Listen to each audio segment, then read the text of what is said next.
सत श्री अकाल जी। आज हम बात करेंगे ऑस्ट्रेलिया टूरिस्ट वीजा के बारे में। सब क्लास 600 जो वीजा रहता है टूरिस्ट वीजा के कैटेगरी में आता है। इसमें आपको जो इनविटेशन कोई आपको दे रहा है वहां से वो भी 600 में आता है। अगर आप होटल बुकिंग पे जा रहे हो तो भी वो भी सब क्लास 600 में आता है, जो ऑस्ट्रेलिया का टूरिस्ट वीजा या हम विजिटर वीजा बोल देते हैं।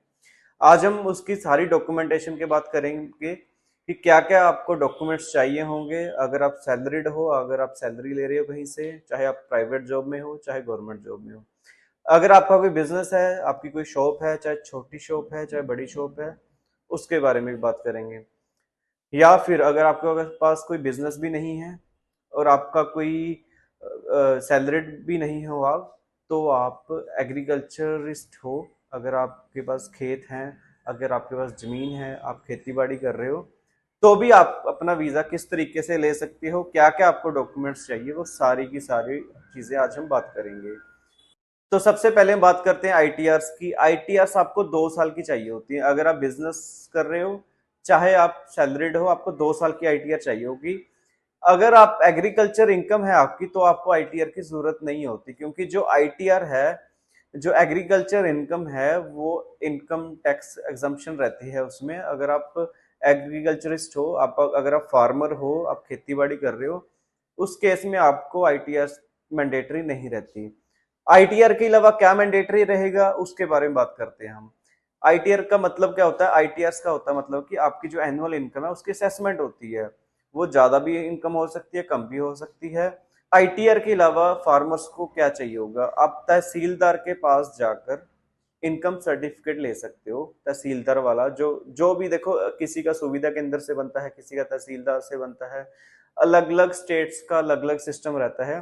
बट मेनली हमें गवर्नमेंट ऑथोराइज्ड इनकम सर्टिफिकेट चाहिए होता है। अगर आप आईटीआर नहीं है आपके पास, अगर आप फार्मर हो, तो आईटीआर की जगह इनकम सर्टिफिकेट हो जाएगा। इसमें काफी सारी कंफ्यूजन आ रही थी लोगों को कि आईटीएस नहीं है। अगर अगर कोई फार्मिंग वाला बंदा, आप चेक करोगे, आप प्रैक्टिकल करके देख लेना या किसी सीए से पूछ लेना। अगर आप आईटीआर फिल करते हो, जो लोग फार्मर हैं, जो लोग खेती बाड़ी करते हैं, वो आईटीआर जो खेती बाड़ी वाली एग्रीकल्चर इनकम होगी, वो आईटीआर जब आप फिल करते हो एक्नॉलेजमेंट में कभी भी मेंशन नहीं होती। वो सपोज 2 लाख की बिजनेस इनकम है, 5 लाख की मेरी एग्रीकल्चर इनकम है, टोटल 7 लाख हो जाती है। बट आईटीआर की जो एक्नॉलेजमेंट है उसमें सिर्फ 2 लाख ही लिखा होता है। उसमें जो 5 लाख एग्रीकल्चर की इनकम है वो कभी कहीं पे भी नहीं लिखी होती। वो सिर्फ कंप्यूटेशन में लिखी होती है। तो इस वजह से मैं कह रहा हूं, अगर आपके पास सिर्फ एग्रीकल्चर का ही काम है, बिजनेस नहीं है या सैलरी नहीं है, तो आप इनकम सर्टिफिकेट भी ले सकते हो। ये चलता है इस चीज में। उसके अलावा हम सबसे पहले बात, ये आईटीआर की बात होगी है, तीनों तीनों कैटेगरीज में जो आईटीआर है उसकी बात होगी है। उसके बाद हम बात करते हैं कि जो बिजनेस वाले हैं, सबसे पहले हम बिजनेस वालों की बात करते हैं। बिजनेस का सर्टिफिकेट चाहिए होगा। जो बिजनेस की रजिस्ट्रेशन है उसमें जीएसटी आ जाता है, उसमें एमएसएमई आ जाता है, उसमें अगर किसी का इंपोर्ट एक्सपोर्ट का काम है वो आ जाता है। किसी के पास ये सारी चीजें नहीं होती, उसके उनके पास म्युनिसिपल कॉरपोरेशन की जो कोई रजिस्ट्रेशन होती है वो आ जाता है, किसी का एफ एंड बी होता है वो आ जाता है। मतलब किसी भी तरीके की जो रजिस्ट्रेशन है वो चाहिए होती है। उसके अलावा आपके पास करंट अकाउंट होना चाहिए। करंट अकाउंट की स्टेटमेंट लगेगी 6 महीने की मैक्सिमम, कम से कम 3 या 4 महीने की आपको स्टेटमेंट लगानी होगी। उसके अलावा जो आपका सेविंग अकाउंट बैलेंस है उसकी स्टेटमेंट चाहिए होगी 3 महीने की, कम से कम। मिनिमम 3 मंथ है, but maximum 4 month, 4 to 5 months भी आप लगा सकते हो, 6 मंथ भी लगा सकते हो। स्टेटमेंट के अलावा अगर आपके पास कोई फिक्स डिपॉजिट है, एफडी है, या कोई म्यूचुअल फंड्स हैं, इस तरीके की अदर सेविंग्स हैं, एफडी हो तो बहुत ज्यादा बेटर है, वो आप लगा सकते हो साथ में। कोशिश करो जो आपकी एफडी है वो पुरानी हो। उसमें ऐसा नहीं है कि अगर आपने वीजा लगाना है साथ के साथ एफडी करके आप एम्बेसी को दे रहे हो। 3-4 महीने पुरानी एफडी होनी चाहिए, वो ज्यादा बेटर है।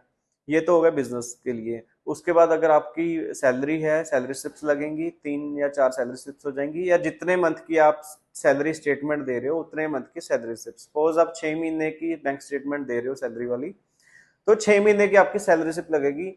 आपको एनओसी चाहिए होगी, जो लीव लेटर होता है अपने एम्प्लॉयर से जहां भी आप काम करते हो, उसका कोई आईडी प्रूफ होगा, उसकी कोई आईडी प्रूफ लगा सकते हो। साथ में अगर आपकी कोई ज्वाइनिंग लेटर है पुराना कोई, वो भी आप लगा सकते हो। और सेविंग में एफडी बैंक स्टेटमेंट, ये सारी चीजें चाहिए होंगी। जो फार्मर्स हैं, जो एग्रीकल्चरिस्ट हैं, जिसके खेती बाड़ी का काम है, वो क्या कर सकते हैं, आप अपनी सेविंग अकाउंट की स्टेटमेंट लगा सकते हो, क्योंकि उनका करंट अकाउंट तो नहीं होता, ना ही कोई सैलरी ले रहे हैं, वो सेविंग अकाउंट में ही पैसे लेते हैं।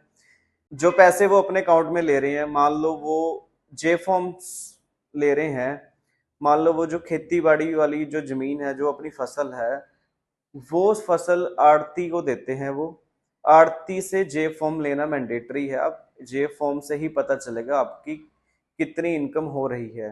लास्ट पिछले 2 साल के जे फॉर्म्स चाहिए होंगे, और वो जो जे फॉर्म है उसकी जो ट्रांजैक्शन अकाउंट में दिख रही होगी, क्योंकि वो पैसा सारा अकाउंट में ही आता है, वाया चेक के थ्रू ही आता है, या NEFT इस तरीके से कुछ करते होंगे, बट वो एक नंबर में ही सारा पैसा आता है।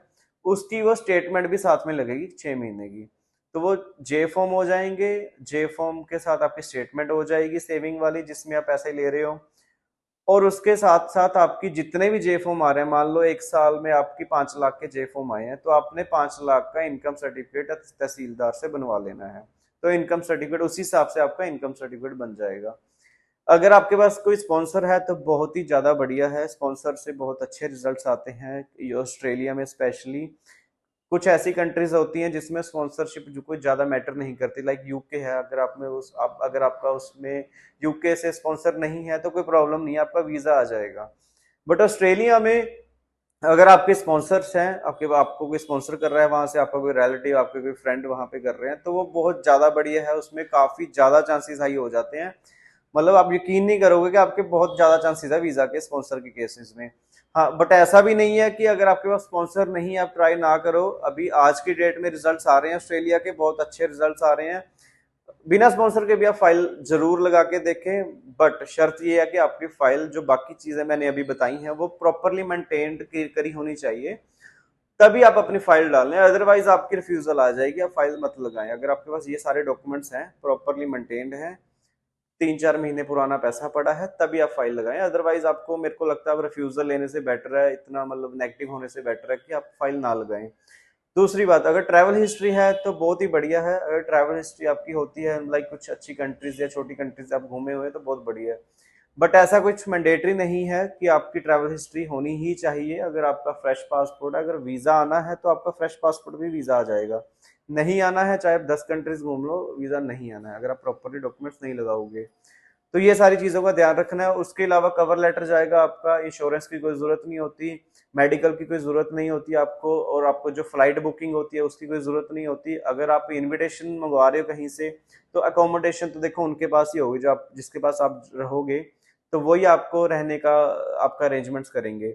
बट अगर आप होटल बुकिंग कर रहे हो तो आपको होटल बुकिंग मैंडेटरी रहेगी। जरूरी नहीं है कि आपको पेड वाली होटल बुकिंग करनी है, आप डमी या आप कह दो कि अनपेड वाली या रिजर्वेशन भी कर सकते हो, वो भी आपकी होटल बुकिंग चल जाएगी। तो ये सारी चीजें आपको ध्यान में रखनी है, ये सारे डॉक्यूमेंट्स कुछ चाहिए होंगे आपको। अगर इसके अलावा आपको लगता है कि यार कुछ और चीजें नहीं समझ आ रही हैं, आप मेरे को इंस्टाग्राम आईडी पे मेरे को मैसेज कर सकते हो। कोशिश करता हूँ मैं सबके रिप्लाई दे पाऊँ, कई बार सबके रिप्लाई नहीं दे होते। बट एक चीज का आपने ध्यान रखना कि जो आपने मैसेज करना है, इंस्टा पे फॉलो करने के बाद ही मेरे को मैसेज शो होगा। तो जुड़े रहे चैनल के साथ। धन्यवाद।